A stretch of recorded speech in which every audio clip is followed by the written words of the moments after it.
तब तक हमें धरना प्रदर्शन आंदोलन ये सब चीज़ें करती रहनी पड़ेगी।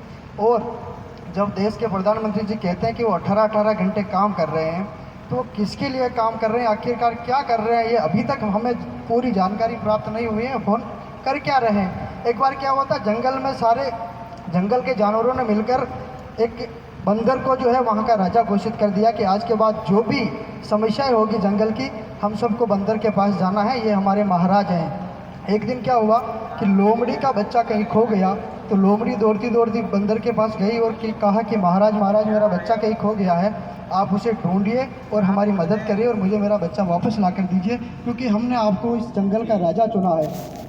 तो बंदर ने कहा अच्छा तुम्हारा बच्चा खो गया है, तो चलो रोको तुम, मैं अभी कुछ करता हूँ। तो बंदर ने क्या किया कि पेड़ पर चढ़ा और इस डाल से उस डाल पर और उस डाल से उस डाल पर कूदने लगा।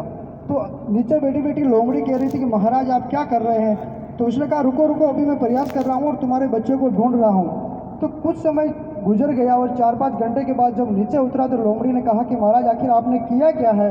उसने कहा कि तुम्हारा बच्चा नहीं मिला, इसका मुझे बहुत बड़ा अफसोस है, मगर तुम ये बताओ कि मेरी मेहनत में कोई कमी रही क्या।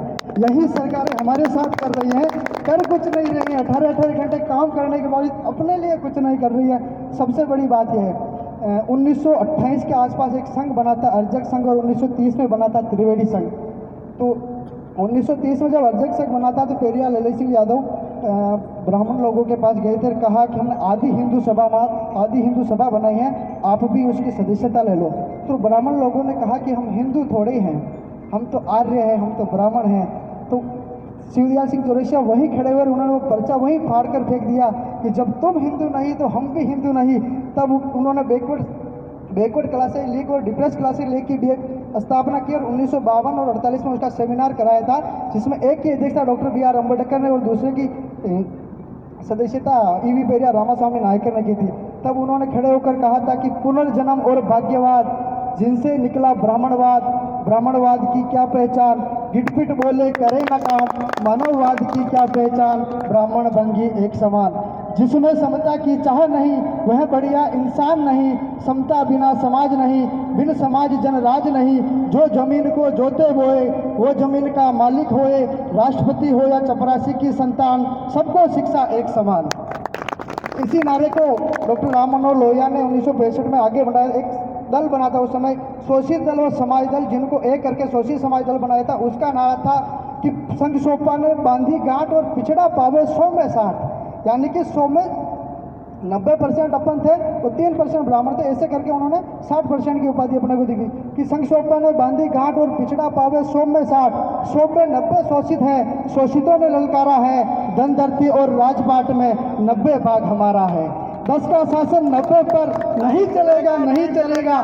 जो जमीन को जोते बोए वो जमीन का मालिक होए, राष्ट्रपति हो या चपरासी की संतान, सबको शिक्षा एक समान और सबको शिक्षा सबको काम, वरना होगी नींद हराम। और सबको शिक्षा दे ना सके जो, वो सरकार निकम्मी है, और जो सरकार निकम्मी है वो सरकार बदलनी है, ये कहा था।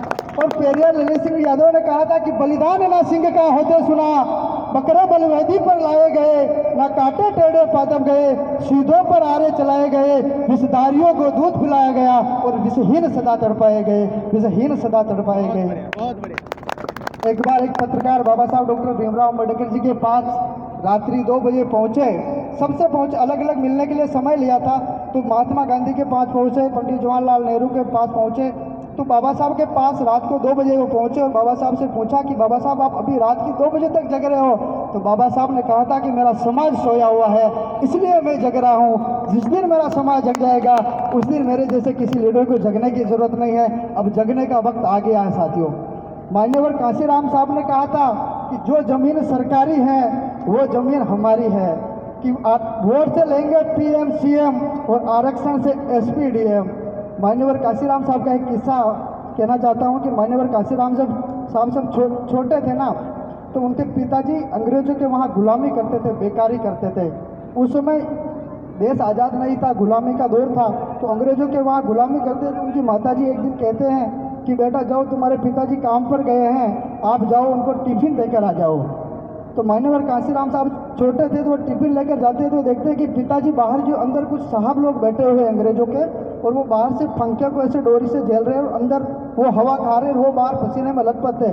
तो मान्यवर कांसीराम ने साहब ने कहा कि पिताजी हमें बहुत बुरा लगता है, बहुत बुरा लग रहा है कि आप इतने पसीने में लथपथ हैं और अंदर कुछ साहब लोग बैठे हुए हैं पंखे की हवा खा रहे हैं। तो उनके पिताजी ने कहा कि बेटा ये बात तुम छोटे हो, अभी तुम नहीं समझोगे, ये हम इन लोगों की बेकारी कर रहे हैं। तो कुछ दिनों बाद मान्यवर कांसीराम साहब जब सरकारी पैसे से सांसद बने थे और उसी श्री गेस्ट हाउस में जब रुके थे तो अचानक आधी रात में उनकी नींद खुल गई। तो उनके साथियों ने पूछा कि आप अचानक आपको क्या हुआ था? तो उन्होंने ये किस्सा सुनाया कि बचपन में जब इसी श्री गेस्ट हाउस में जब देश गुलाम था तो मेरे पिताजी पंखा झेल रहे थे। आज मैं देश आज़ाद होने के बाद यहाँ से सांसद हूँ तो मैं चाहता हूँ कि मेरी समाज का कोई भी व्यक्ति ऐसे पंखा ना जले, इनकी कोई गुलामी ना करे, और उसी के लिए आज हम आंदोलन कर रहे हैं। बहुत बहुत आभार, धन्यवाद, आपने मुझे बोलने का मौका दिया। Thank you. जय भीम, जय भारत, जय जवाहर। बहुत बहुत धन्यवाद।